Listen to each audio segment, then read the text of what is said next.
All right, 2 Wants to Know is here talking about Earth Day and NC 811. Howard Corey with NC 811 is actually here answering your questions.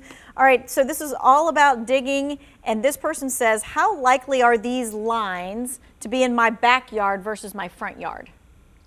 They possibly could be. Say, for example, a sanitary sewer main may be installed through the back of someone's property as well as an electric cable.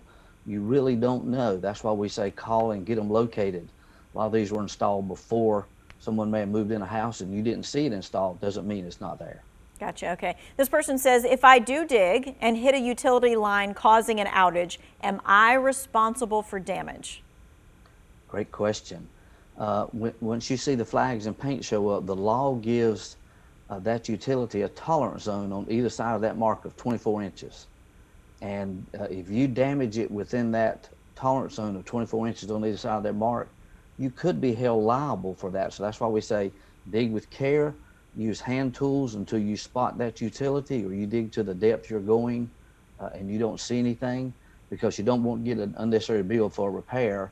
If you're just putting up a tree in your yard, you really don't want that. So that's why we say dig with care around that. Once you see that utility, understand 24 inches on either side of that is a tolerance zone that utility is given.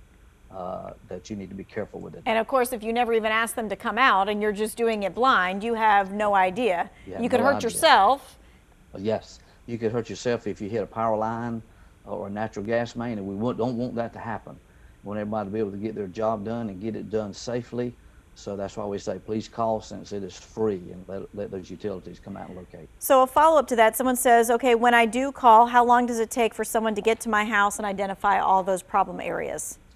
Yes, it will take 3 business days after you contact us. That utility will get out there within that 3 business day window, and they'll mark their utilities, or they may even say no conflict. They'll put that on the response that we'll send you at the end of 3 days, or they may paint it on the grass out in the yard, no conflict with their particular utility. All right, so this text question says, what kind of digging do I really need to call 811 for? Is it planting shrubs around my house? I'm planning to plant azaleas and knockout roses in the next couple of days. Yes, I would. In fact, just last summer, I did that at my house. I took up some landscaping, some bushes, and put some down.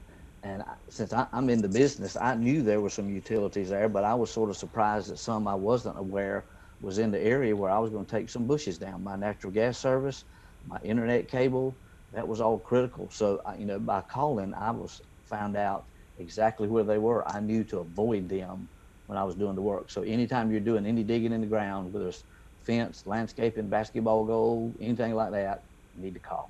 All right, so this person says, is there danger associated with digging and hitting in the line, or is the main concern that someone would just simply disrupt service? Both. Because if you think about it, internet provides service to 911 call centers. You'd hate for that to be disrupted in case of an emergency.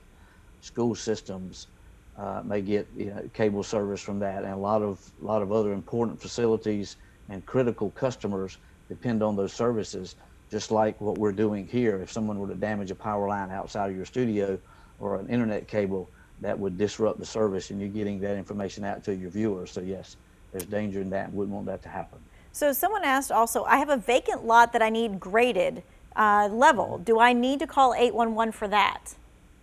Yes, I would, because you don't know what utilities were underground before they bought that lot or what is happening, and you wouldn't want to be taking some topsoil off of it only to find out there was a buried utility there that you didn't know about, and it could be an electric line. There's dangers in that, or it could be telephone cable, water, sewer, electric line. So you don't want to take that chance. Someone is asking, will 811 come to determine what an exposed cable is? Actually, the utilities would come out and take a look at that. So I think what they're asking is maybe if they hit something or they uncovered something, that would be that particular utility. And on that locate request that we email you after you contact us, it'll have contact information about that particular utility. If you think you may have nicked it, you can call them and they'll come out and take a look at that. Usually there's no charge for that to come out and take a look. If you think you may have damaged it or you're not sure. So this person says, do the companies survey the entire property or just the area where you're planning to dig? It depends on what you asked for. Preferably, the area where you're just doing the digging. Say, for example, if you just want to put a tree in your front yard, you don't want them to locate the entire front yard, side yard, and backyard. They're spending extra time where you're not doing the digging. If you just target the area where you want to put that tree, put some white flags or white paint that's proposed, that's the best way to do it. All right, great. Thank you so much for your time and your expertise. You have schooled us well on 811. We need to call before we dig, absolutely. And if you missed any of this information, you can find it in the website under the 2 Wants to Know section.